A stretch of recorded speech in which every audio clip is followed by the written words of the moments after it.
ചിങ്ങമാസം ആയതോടുകൂടെ കല്യാണങ്ങളും എൻഗേജ്മെന്റ് ഒക്കെ ആയിട്ട് ഫുൾ വൈബാണ് കേട്ടോ. അപ്പോൾ ഇന്ന് ഞങ്ങളുടെ ഫാമിലിയിൽ തന്നെയുള്ള ഒരു ഫംഗ്ഷനാണ്. എഴുത്തിയമ്മയുടെ അനിയന്റെ എൻഗേജ്മെന്റ് ആയിരുന്നു ചിങ്ങൻ 2-ന് തന്നെ. ഇന്ന് തന്നെ എനിക്ക് വേറൊരു കല്യാണം കൂടെ ഉണ്ടായിരുന്നു കേട്ടോ, എൻ്റെ ഒരു ഫ്രണ്ടിന്റെ. പക്ഷെ എനിക്ക് അത് പോകാൻ പറ്റിയില്ല. രണ്ട് സ്ഥലത്തായത് കാരണം കൊണ്ട് ഒരു ഒറ്റത്താണ്.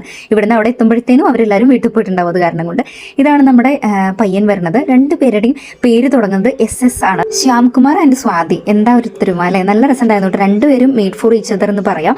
അങ്ങനെ നമ്മൾ ഫംഗ്ഷനൊക്കെ കഴിഞ്ഞു. മെയിനായിട്ട് നമ്മുടെ കുടുംബത്തിന്റെ ഒരു ഗെറ്റ് ടുഗദർ എന്ന് വേണമെങ്കിൽ പറയാം കേട്ടോ. ശിവന് പിന്നെ എവിടെ പോയാലും ഓരോരുത്തരെ കിട്ടും കളിക്കാൻ വേണ്ടിയിട്ട്. അങ്ങനെ അവൻ കുറച്ച് നേരം അവിടെ അങ്ങനെ കളിക്കുന്നുണ്ടായിരുന്നു. അതിനുശേഷം ഫോട്ടോസൊക്കെ എടുത്തു. ഫാമിലി ആയിട്ടൊക്കെ ഇങ്ങനെ സംസാരിച്ച് ഈ ഇങ്ങനത്തെ ടൈമിലൊക്കെ അല്ലേ കാണാൻ പറ്റുള്ളൂ. അങ്ങനെ എല്ലാവരും നല്ല ഹാപ്പി ആയിരുന്നു. പിന്നെ ഈ കാണുന്നത് ശിവനെ ഞാൻ റീലിൻ്റെ ഡയലോഗ് പഠിപ്പിക്കുന്നതാണ് കേട്ടോ. അതിനുശേഷം നമ്മളിങ്ങനെ കുറച്ച് നേരം ഫോട്ടോസും കാര്യങ്ങളൊക്കെ എടുത്തതിന് ശേഷം ഫുഡ് കഴിച്ചിട്ട് നേരെ വീട്ടിൽ പോകുന്നു. ഫുഡ് കഴിച്ചതിൻ്റെ ആഘാതത്തിലാണോ എന്നറിയില്ല, ഭയങ്കര ക്ഷീണമായിരുന്നു കേട്ടോ. അപ്പോൾ ഇന്ന് ഒരുവിധം എല്ലാവർക്കും ഫംഗ്ഷൻസ് ഒക്കെ ഉണ്ടായിട്ടുണ്ടാവും എന്ന് വിചാരിക്കണം. നമുക്ക് എന്തെങ്കിലും അടുത്തൊരു വീഡിയോ ആയിട്ട് കാണാം. അത്ര എല്ലാവർക്കും ടാറ്റാ.